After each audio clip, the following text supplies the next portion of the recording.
皆さん、こんにちは。ゆいです。こんにちは、あきらです。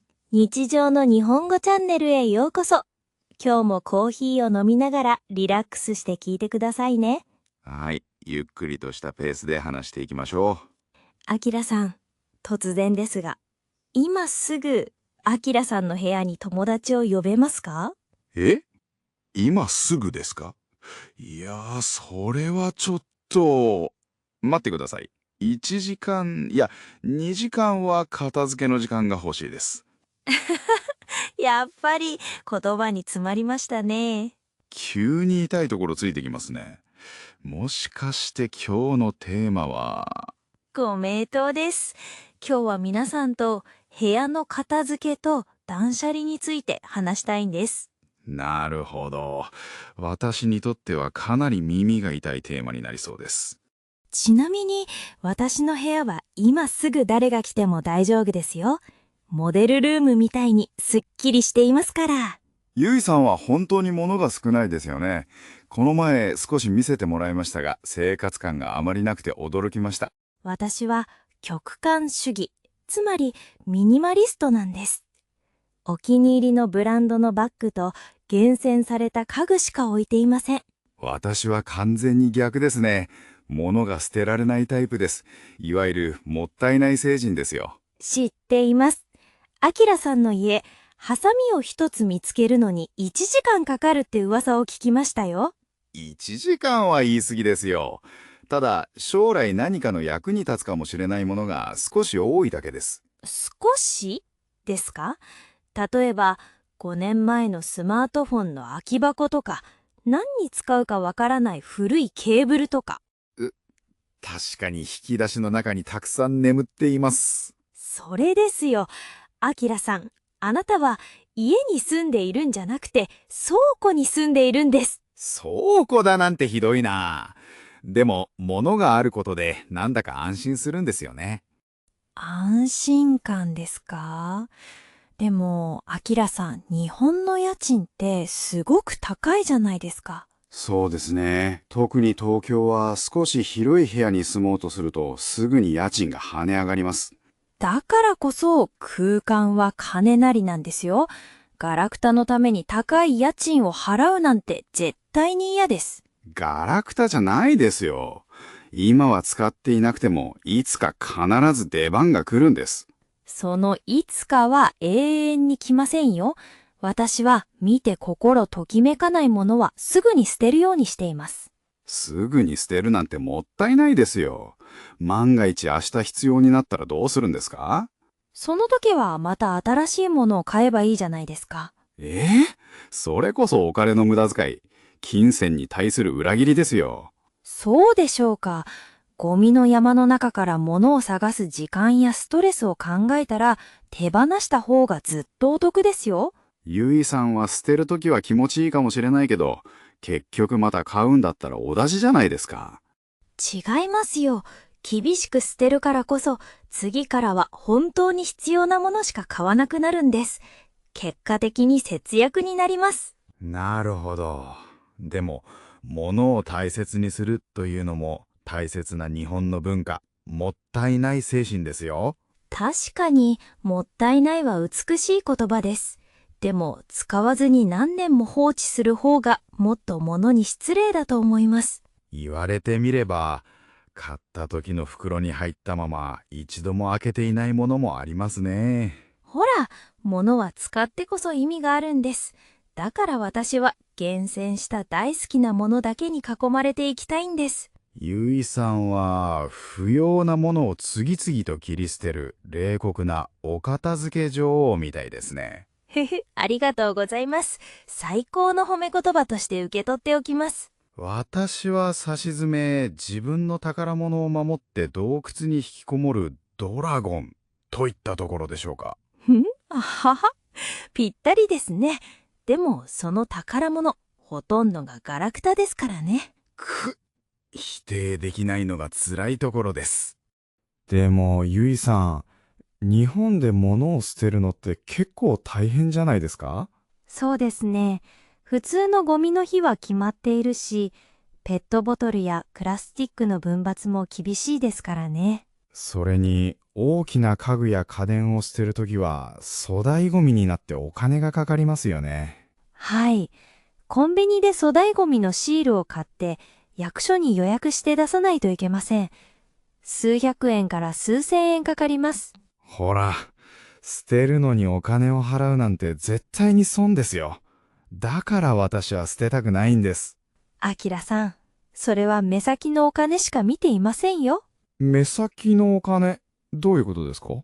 その不要なソファーや棚が占領しているスペースの家賃を計算してみてくださいよ。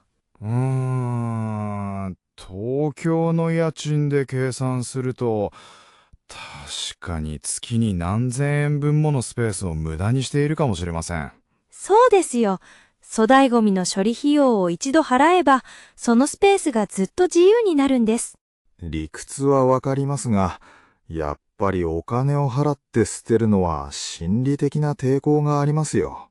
なら、フリマアプリで売ればいいじゃないですか。メルカリとかよく使うでしょ？メルカリですね。確かに、いつかメルカリで売ろうと思って部屋の隅に置いている段ボールがいくつかあります。出たー。いつか売ると言って半年以上放置しているパターンですね。なぜわかったんですか？写真を撮ったり、説明文を書いたりするのが面倒で。だからアキラさんの部屋はいつまで経っても倉庫なんですよ。期限を決めて売れなかったら捨てるべきです。厳しいですね。でも確かにその通りかもしれません。捨てる痛みを経験しないと人間はまた無駄な買い物を繰り返してしまいますからね。捨てる痛みですか。ゆいさんは哲学者のようですね。お片付け女王であり哲学者です。覚えておいてくださいね。ここで一つ質問です。どうしても捨てられない思い出の品ってありますよね。思い出の品ですか？例えばどんなものですか？例えば、学生時代の教科書とか、旅行のお土産とか、あとは、昔の恋人からのプレゼントとか。ああ、私はそういうのも全然未練なく捨てられますよ。元恋人からのプレゼントもですか？少しは残しておこうと思わないんですか？はい。物は物ですから。今までありがとうって心の中で感謝して、すぐに処分します。信じられない。私は自分の人生の歴史の一部みたいで、どうしても捨てられません。アキラさんはロマンチストなんですね。私はどうしても残したいなら写真を撮ってデータにして残します。写真ですか。でも、実物がないと触ることもできないし、寂しくないですか？思い出は頭の中にしっかりありますから、物理的なものに執着する必要はないんですよ。じゃあ、こういうのはどうですか？新しい服を買った時についてくる予備のボタンとか友布。ああ、小さな透明の袋に入っているあれですね。私はあれを小さな缶に全部集めて大切に保管しています。いつかボタンが取れた時のために。私は服の裏側のタグに自分で縫い付けるか、面倒ならそのまま捨てちゃいます。捨てる？もしお気に入りの服のボタンが取れてなくなったらどうするんですか？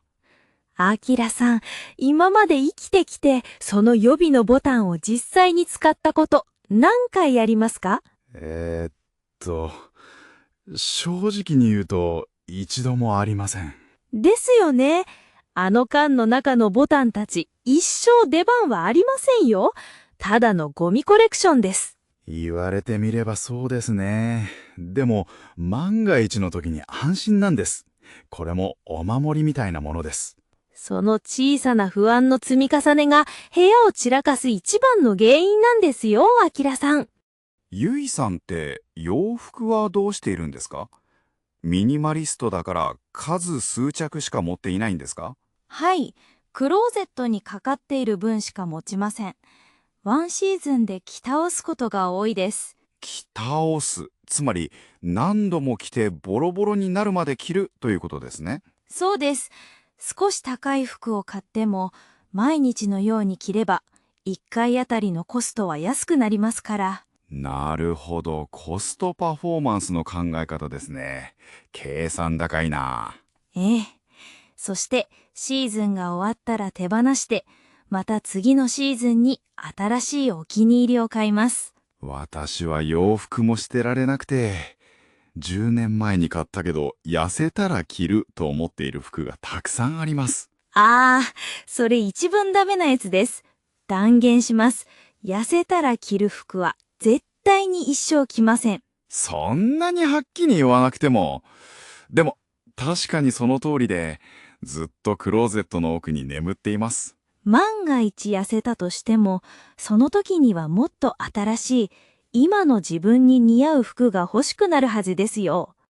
あきらさん、今日家に帰ったら、まずはその痩せたら着る服を全部ゴミ袋に入れてください。全部ですか？せめてリサイクルショップに持っていくとか。リサイクルショップに行く時間と交通費を考えたら捨てた方が早いですよ。ゆいさんの辞書には妥協という言葉がないんですね。恐ろしいです。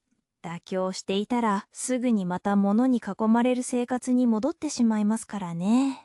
確かに断捨離にはそういう強い意志が必要なのかもしれませんね。断は入ってくるものを断つ。捨は不要なものを捨てる。理は物への執着から離れるですからね。日本語学習者の方にとっても、この断捨離という言葉は現代のライフスタイルを表す重要なキーワードですね。はい、日常会話でも本当によく使います。ぜひ覚えてほしいですね。私も今日から少しずつ断捨離の精神を取り入れてみようかなと思い始めました。じゃあ、あきらさん、ちょっと極端な質問をしますね。はい、なんでしょう。ゆいさんの質問はいつも鋭いから少し嫌な予感がしますが。もし明日、無人島に引っ越すことになって、自分の部屋から3つだけしか物を持っていけないとしたら、何を選びますか？無人島に3つだけ。それは究極の選択ですね。さあ、直感で答えてください。まずはスマートフォンでしょう。それからお気に入りの枕。そして多機能ナイフかな。ほら、その3つの中に、5年前のケーブルや予備のボタンは入っていませんよね。ああ、見事に誘導されましたね。誘導じゃありませんよ。本当に必要なものを選ぶと、そういうガラクタは入らないってことです。確かに、自分にとって何が一番大切なのか突き詰められた気がします。私たちの生活って、実はそんなに多くのものを持たなくても十分に暮らせるんですよ。つまり、ゆいさんが言いたいのは、極端主義はただ物がないという貧しい状態ではないということですね。その通りです。本当に必要なものだけを選ぶという豊かな暮らし方なんです。私が物をたくさん持つのは安心したいからだけど、実は物に縛られているのかもしれませんね。あきらさん、すごくいいことに気づきましたね。その言葉が聞けて嬉しいです。もちろん、非常時のための備蓄や生活に必要なストックは大事ですけどね。ええ、水や防災グッズなどは別です。でも、日々の生活空間は自分をリフレッシュさせる場所であってほしいんです。わかりました。今日家に帰ったらまずは小さな引き出し一つから整理を始めてみます。素晴らしい一歩ですね。ドラゴンがようやく洞窟から出てきましたね。あはは、少しずつ宝物を見直してみますよ。いやー、今日はゆえさんに完全に論破されてしまいました。論破だなんて、ただお互いの価値観を共有して少し視点を変えてみただけですよ。でも、スペースの無駄遣いという言葉はすごく心に響きました。物を捨てることは過去を捨てることじゃなくて、新しい未来の空間を作ることですからね。まるで名言ですね。日本の家は狭いことが多いので、この考え方はとても実用的だと思います。これを聞いている皆さんも自分の部屋を見回してみて、どう感じるか考えてみてほしいですね。家に住んでいるのか、それとも倉庫に住んでいるのかですね。あきらさんの部屋は今日から少しずつ素敵な家に戻っていく予定ですからね。プレッシャーをかけないでください。でも自分のペースで頑張ります。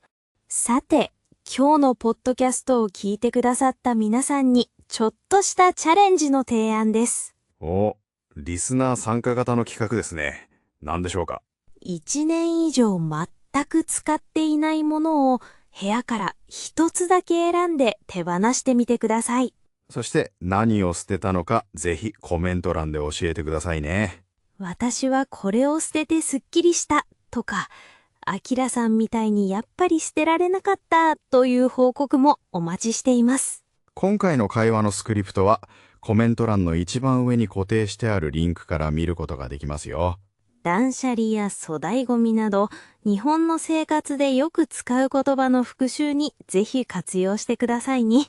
もしこの動画が役に立った、面白かったという方は、高評価とチャンネル登録をお願いします。それでは今日も最後まで聞いていただきありがとうございました。また次回の動画でお会いしましょう。さようなら。